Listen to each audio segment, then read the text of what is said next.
აბრეშუმის ფესტივალი ახმეტის მუნიციპალიტეტში. ღონისძიება სოფელ აწყურში მდებარე აბრეშუმის საშრობის ისტორიულ შენობაში გაიმართა. ფესტივალზე გამოფენილი იყო ადგილობრივების მიერ წარმოებული აბრეშუმის პარკი და მისგან დამზადებული სუვენირები, ხელნაკეთი ნამუშევრები, კოსმეტიკა და საყოფაცხოვრებო ნივთები. აბრეშუმის სახელმწიფო მუზეუმისა და მიაბრეშუმეობის ლაბორატორიების საგამოფენო სივრცეში ფესტივალის სტუმრებს საშუალება ჰქონდათ ადგილზე გასცნობოდნენ აბრეშუმის წარმოების, ისტორიას და ახმეტელი მიაბრეშუმეების ნამუშევრებს. ფესტივალი პირველად ჩატარდა და ორგანიზატორების თქმით ტრადიციულ სახეს მიიღებს. ღონისძიების მიზანია დარგის განვითარების, გაძლიერების და მოსახლეობის ჩართულობის ხელშეწყობა.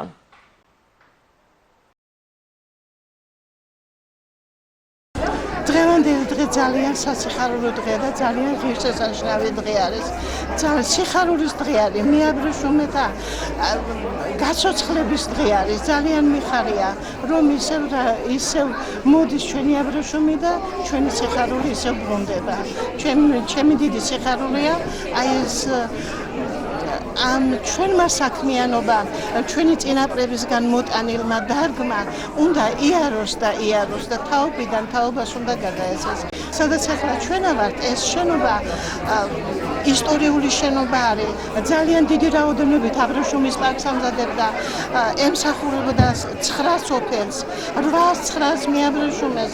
ყოველ წელიწადს 25-30 ტონა პარკს ამუშავებდა.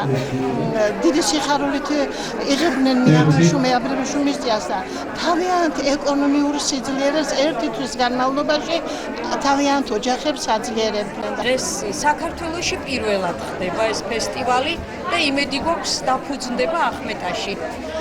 აი ძალიან ბევრი აქვს მოსული სტუმარი, რომელსაც არ ენახა ეს აბრეშუმის პარკი, თუნდაც არაფერს ვიტყვი მის ნაწარმზე.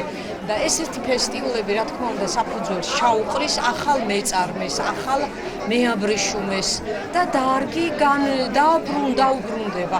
ახალი დარგი არ არის. იყო ეს ახმეტაში ძალიან ძვირფასი და მდიდარი გამოცდილებით. და ვცდილობთ ჩვენ ეს ტრადიცია დავაბრუნოთ, ავაღორძინოთ.